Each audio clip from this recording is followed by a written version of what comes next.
Welcome into another episode of Behind the Catch Fence. I'm your host, David Hoffman. It's officially episode 35, and we have another special interview episode. I know it's been a little bit since the last time I added on a podcast, but, working 40 hours in that chip factory. If you guys know what Utz Quality Foods is, that's where I'm working. You smell like chips after a long day, but hey, you get paid money. You get to make a podcast some days, but, before I begin, I'd like to give a quick shout out to No Copyright Music on YouTube. They're the ones creating the music that I'm playing. It's obviously no copyright music, so it's free. I'd like to thank you guys for that. With me being a broke college student, I'm so grateful for you guys. Go subscribe to them, No Copyright Music.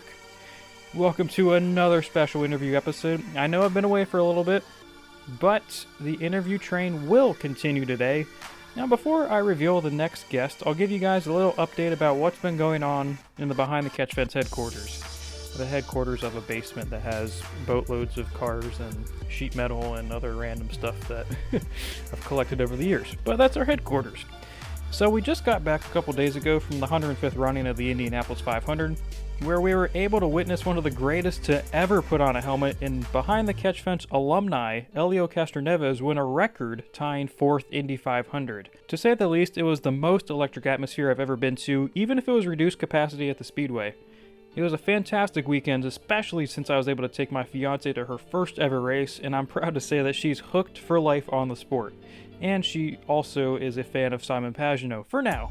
She's still trying to figure it out, but since he loves coffee and she loves coffee, kind of all intertwines and it's perfect.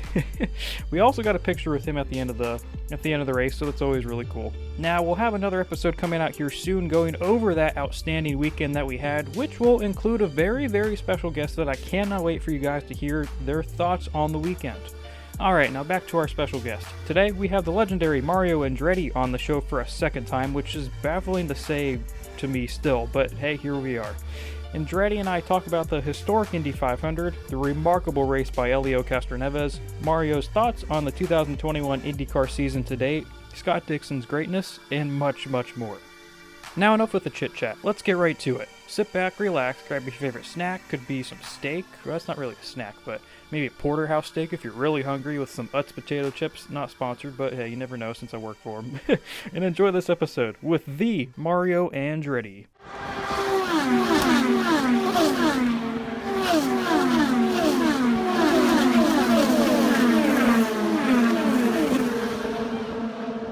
It's always good to see you on the show. This is the second time, so I always appreciate the time I always take for media. Starting off, I know last time we talked, you had mentioned about how you were itching. This was before IndyCar got back racing. I know you were itching to get back into the two-seater. How was that? How has that been, being able to be at the track again, just in general, and be able to do that?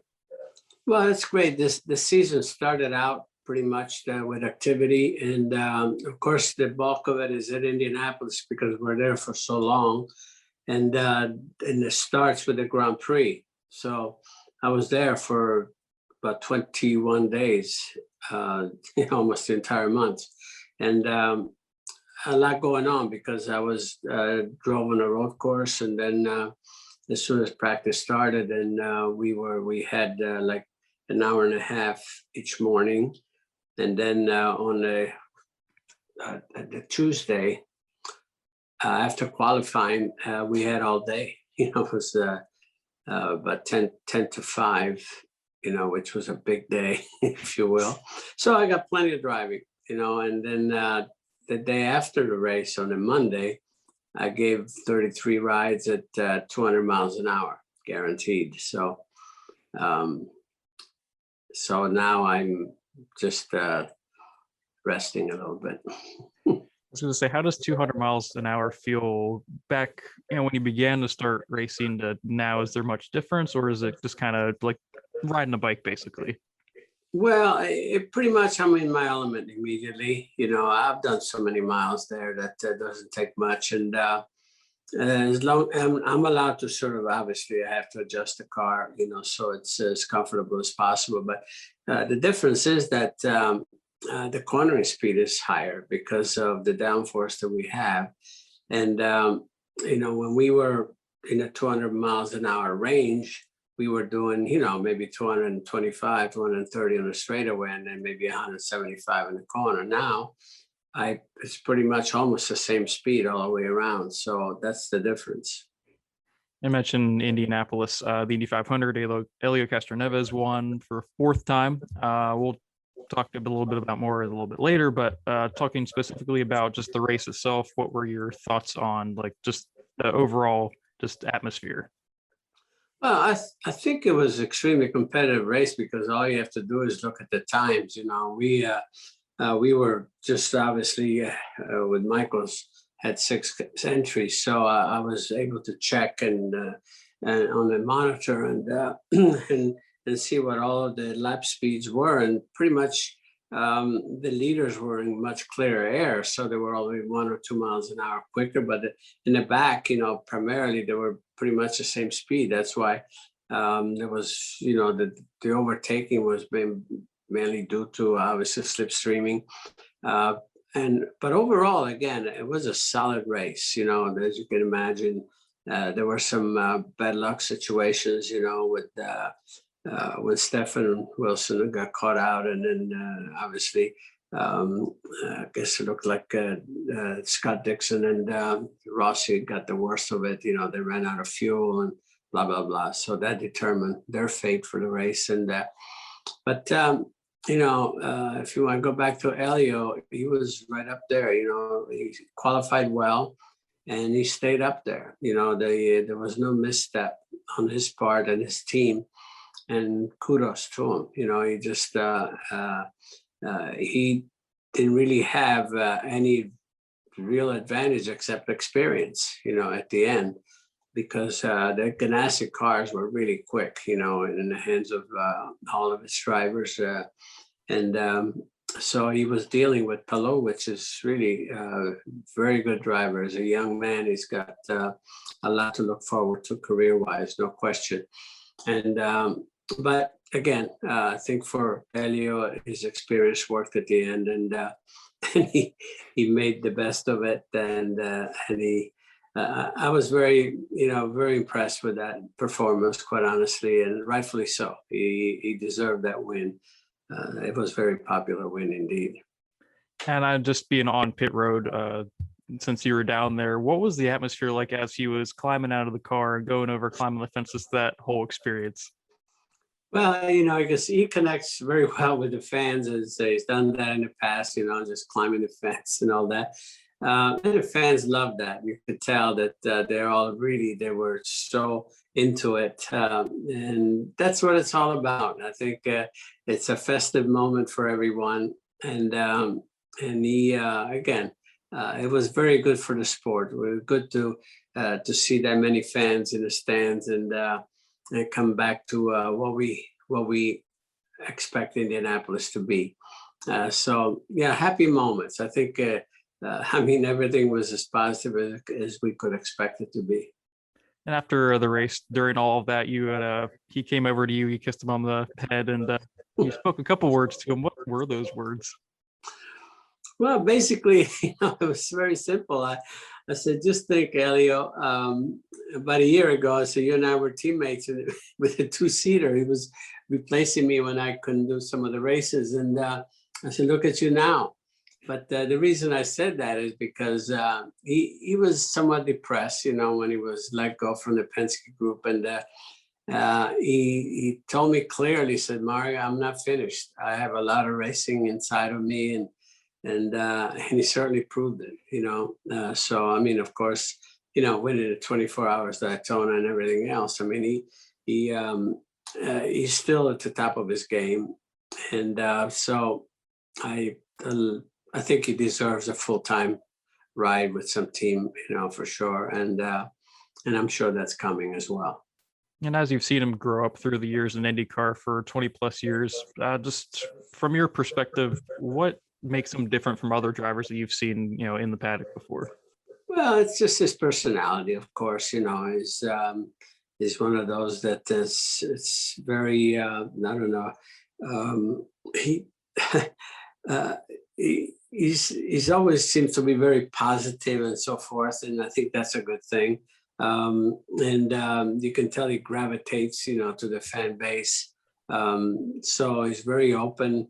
I probably had more conversation with him in the past a year or so since he was with a two-seater, and also he was debriefing with Michael's team throughout the month, where I think he benefited tremendously, and he'll tell you that to look at all the data from all the other drivers, Michael's drivers, and so he put it all to good use. There's no question. These cars with the new aero package, I think they have a very narrow sweet spot, and I think he captured it pretty well. I don't know if anybody had it perfect. I think probably Scott Dixon probably had maybe the best setup. I think he seemed to be just there every single day, right at the top. But I think Helio very quietly was right there as well, and a couple of things just played his way, and he made the most of it, no question. And just watching his success at the 500 over the years, just what does he do differently that just has made him a four-time champion? Desire, I think. I don't know if that's different, but I saw that's what I detected in him. I think a really burning desire to get it done, and that's really what it takes. I mean, I think you'd have to ask him, but to me, it looks like he's really enjoying what he's doing, and he wants more of it. He's as you say, as he said, actually, he said, "I'm not finished yet," and I think he showed that quite clearly. But when you're driven by that burning desire to succeed, when you want something really that bad, usually you have a shot at it, and he demonstrated that quite clearly. So because of that, I think when you're motivated like that, I can see that, because somewhere along the line, I experienced all that, and again, to see him really want it so badly at this stage of his career, I think is something that's very inspiring. And just with now he's in the exclusive 4-win club with Foy, Unser, and Rick Mears. What do those guys share, and just makes them special, just in like those type of moments? I think what you see is a lot of respect across the board among them. They all know what it takes, and it takes a little bit of luck as well along the way. Some have had more luck than others, being able to accomplish that. But nevertheless, it's it's quite a milestone that only belongs to 4 drivers at the moment, and so it's a very elite group, no question. But like I said, you put those 4 guys together, I guarantee you that they have the utmost respect for one another. And just with the 500, the fans are finally back after a year of not being able to go. Just throughout the whole month of May, how was it just for you to see them back? What I detected it clearly, not just on race day, but throughout practice, they just the real fans are there every day, of course, and I saw that there was just this emotional thing that to be there and happy to be there, and that's a beautiful thing, because the energy from the fans is so important to all of us. Believe it or not, they're much more powerful than they ever realize. Quite honestly, at least speaking for myself. And so I detect a kick up on that even. And I could see even toward the end of the race where things were, okay, which way is it going to go and so forth. I mean, they were on it. I mean, everybody was totally on it. And then, when he made the overtake and so forth, the house came down. It was a great thing to see. Again, like I said, you could tell people were just happy to be there finally, able to be there. And that's what we all wanted. We wanted that more than anything.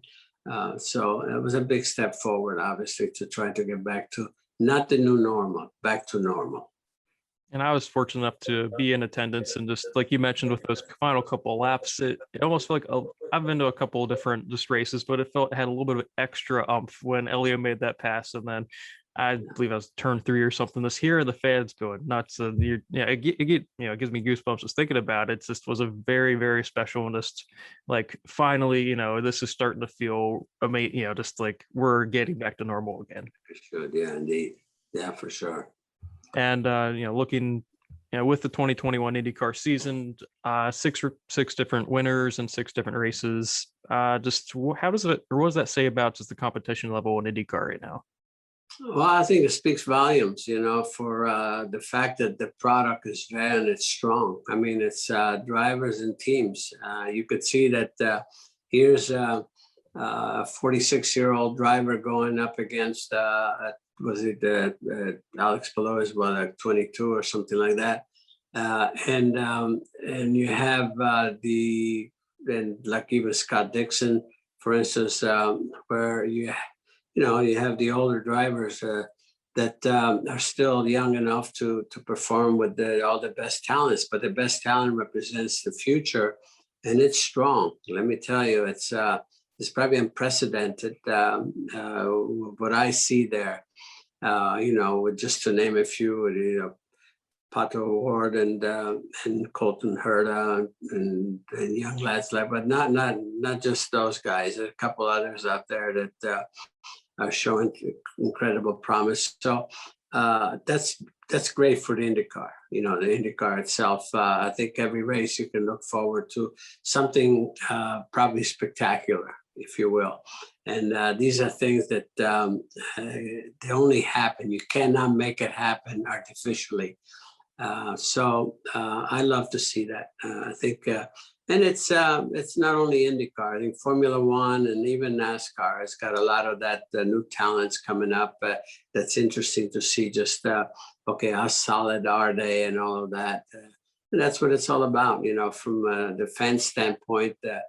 Every race you want to be looking forward to something new and see if the ones that actually show the promise, if they're for real and all of that. So yeah, motor racing is a very good place right now, in my opinion. And just more specifically with IndyCar and their rookie class with McLaughlin, Johnson, and Grosjean, just what does that say just about the IndyCars? They just being able to bring in guys like that to compete. Well, that's the other one. Again, it's so many factors that I think are so positive, and to have a 7-time NASCAR champion, Jimmy Johnson, finding sort of a new fun in his career. I asked him, I said, "Are you having fun yet?" He said, "I'm having the time of my life," and all that. It's wonderful, that he's still young enough, to really enjoy himself and look forward to, quite a lot of racing in IndyCar. And then, Grosjean coming out of Formula One now, at least is with driving a car that's pretty much, as a spec series, that everyone has pretty much the same thing, basically. So that will give him some comfort, because it's certainly was not experiencing that in Formula One. So that gives him some more confidence, I would suspect, for his ability. And he showed that, by coming down with pole for the Grand Prix. So again, who am I missing? It's and Scott McLaughlin, coming out of supercars. He really, it's amazing, that how he's dealing with the diversity, of equipment. I'm very impressed with that, indeed. And I mean, not just road course. I mean, he was right there on the oval as well. So he's a force to be reckoned with, no question. And of course, he's certainly driving for the right team with the Penske team. So, he'll be in the top equipment. So, but going back to what I just said earlier, I mean, look around. I mean, it's we've got a half a dozen really, really, really, really hard and solid competitors. I mean, half a dozen, I say even more than that, and so there again. Oh yeah. Rhinus VK, is another one. I'm overlooking because there's so many. He's another one. I mean, outside pole and here again, limited experience, but got it done. And first day of practice, he when he goes dumps into turn one and off he goes, but that didn't faze him. Now that tells me a lot. When a driver says, okay, I made a mistake, but that's not the end of it. I'll cure it. And he did. So that again, it's showed me a lot, about the driver's talent and his ability to overcome some of the negatives, that now and then you have to deal with. So again, there's so much out there that is just on the positive side. And that's what, as a fan myself, one that truly loves the sport, I love to see that because it represents a very bright future. Just with all those guys, you could countless names all over the board, but just I know, like, I've heard even Graham Rahal mentioned it's almost the golden era of IndyCar. He mentioned, I'm not sure what you would have to say about that, but what would you say just his saying of the golden era of IndyCar is now? I agree with that. I mean, I think in so many ways, because I think the depth of talent is probably unprecedented. And I don't think you can argue with that. And just looking at the championship standings and, just as we go down the stretch, almost halfway, who do you see kind of keeping that consistency going all the way to possibly a championship? Well, that's the thing. It's very difficult, to predict anything like that because it's going to be, to me, I think it's going to be so close. And it's going to be a lot of, to do with some breaks along the way and so forth. But overall, I think it's going to probably go right down to the last race, from what I see. That's what we look forward to, battle all the way. I don't think there's going to be a runaway. I don't think so either. And just there hasn't been a clear cut, someone taking every race and that kind of thing like we saw last year with Dixon. Right. But so far, like I said, that's the point that I'm making. I mean, it's Dixon will always be there, but he's got some contenders out there. And definitely a lot of youth in that as well. Looking at Scott Dixon more specifically, last year he notched the 6th championship. Just as you've watched him over the years, what are some things that you've seen that have stuck out to you that makes him just versatile and so special in that way? Well, he's solid, as solid as can be. I mean, it's he possesses enviable talent, no question, among other competitors, and he's there with a solid team, with a Chip Ganassi team, and and he's capable. He's a force to be reckoned with at every race, no matter where you go. Super speedway, short oval, street course, natural road course, and all that.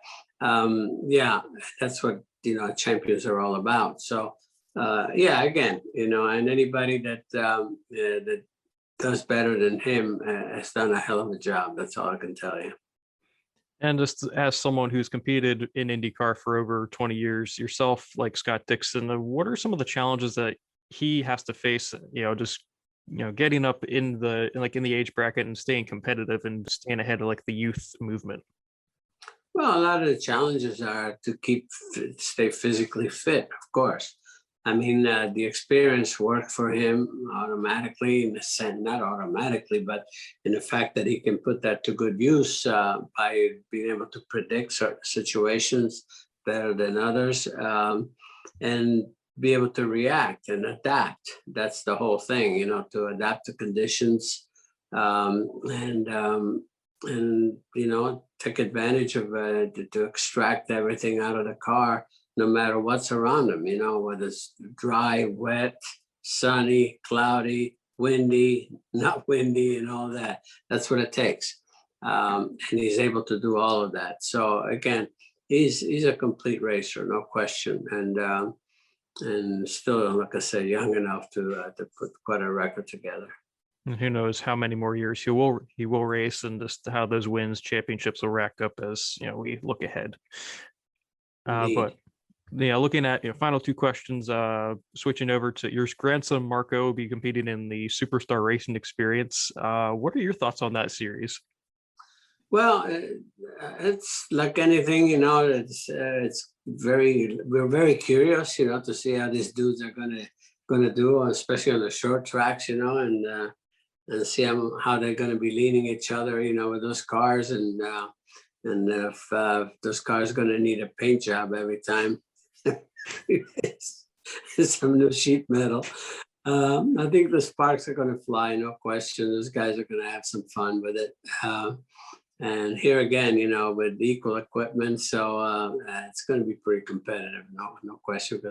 Because you put your pride at stake, when you're driving this thing, knowing that all the other guys are having the same thing. That's not something that you've set up, and yet technically it's as humanly possible as to be as equal as possible. So you're the one that makes up the difference, basically. And so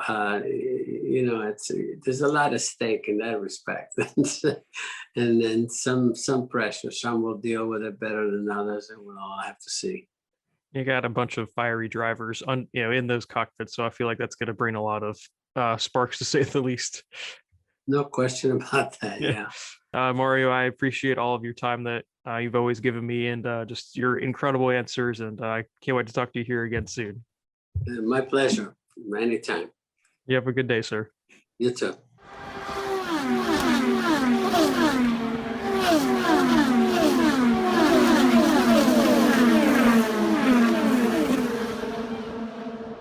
I hope you guys enjoyed this episode of Behind the Catch Fence with two-time special guest Mario Andretti. The wise words of Mario Andretti are always so special to hear, and it's an honor to talk racing with one of the world's greatest racers to ever live.